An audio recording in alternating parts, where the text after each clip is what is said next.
Welcome to this comprehensive guide on disaster recovery versus incident management. In this video, we'll explore what happens when incidents escalate to disaster recovery scenarios and understand the critical differences between these two essential practices in keeping systems and businesses running smoothly. Let's start by understanding the fundamental differences between incident management and disaster recovery. Incident management focuses on specific systems and typically lasts from minutes to hours. The goal is to restore normal operations using tools like monitoring, alerts, and runbooks. Disaster recovery, on the other hand, has a much broader scope affecting multiple systems or even entire regions. It can last from hours to days and focuses on ensuring overall business continuity using backups, failover mechanisms, and replication strategies. Now, let's examine the triggers that cause incidents to escalate into disaster recovery situations. First, multiple system failures occur when a single incident cascades across interconnected systems. Second, extended downtime happens when the incident duration exceeds your recovery time objective thresholds. Third, data loss risk emerges when primary data becomes unrecoverable or corrupted. And finally, infrastructure compromise occurs when physical or cloud infrastructure becomes unavailable in your primary region. When any of these conditions occur, it's time to activate your disaster recovery plan. Understanding the escalation path helps you recognize when to move from incident management to disaster recovery. It typically starts with an alert when an anomaly is detected by monitoring systems. Next comes the incident phase where your team actively works on mitigation. If the situation worsens, it escalates to a crisis where escalation procedures begin. From there, failover is activated to bring backup systems online. If the crisis spreads to multiple regions or systems, it becomes a full disaster. Finally, the recovery phase begins where systems are restored to normal operations. This journey shows how situations can progressively worsen if not contained properly. Let's examine real-world catastrophic failure scenarios. A data center outage results in complete infrastructure failure in your primary location, causing all services to go down instantly. A network partition creates complete isolation between critical systems, leading to communication breakdown.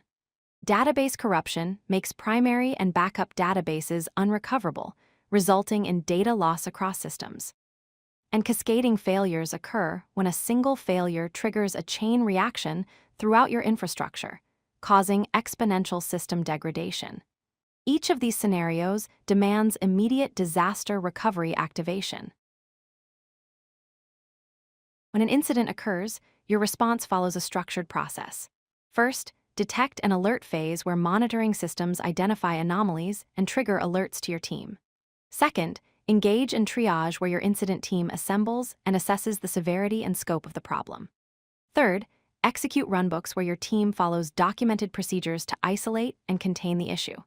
Finally, restore and verify where services are restored to normal operation and stability is validated. This systematic approach helps contain incidents before they escalate to disasters. When an incident escalates to a disaster, you activate your disaster recovery procedures in 4 phases. Phase 1 is declaring the disaster, an executive decision to initiate your disaster recovery procedures when primary infrastructure is deemed unrecoverable. Phase 2 involves activating backup systems by failing over to secondary infrastructure. Phase 3 focuses on restoring and synchronizing data from backups, which can take hours to days depending on your recovery point objective. And Phase 4 is returning to normal operations by rebuilding your primary infrastructure and failing back services. Each phase is critical to minimizing business impact.